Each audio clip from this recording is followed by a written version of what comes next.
In today's video, I'm going to teach you how to unshare files and folders in Google Drive quickly and efficiently.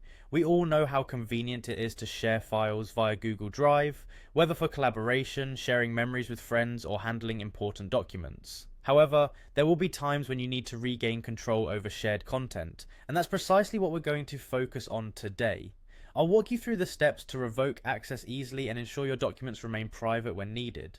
First, you'll want to open your web browser and navigate to Google Drive. Simply type drive.google.com in the address bar and you'll find yourself on the Google Drive homepage. Here, you'll see a list of all your files and folders.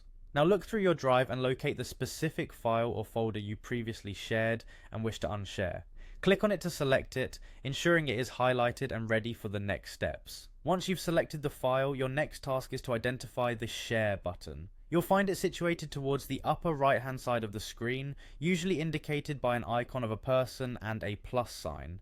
Clicking on Share will open a dialog box displaying everyone who currently has access to your selected file. This is where you can manage permissions and make the necessary adjustments. After the Share dialog has opened, you'll see a list of people who have permission to view or edit your file. Find the specific user whose access rights you wish to modify.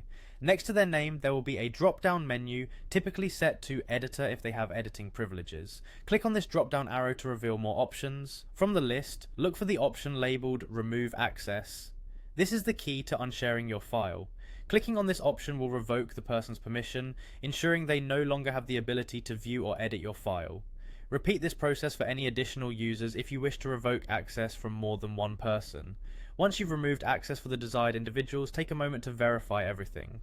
Double check the list of users to make sure the permissions are now set to your liking and that only those you want to have access retain it. You can always come back and adjust permissions later if needed. And that's it, you've just successfully unshared your Google Drive file or folder.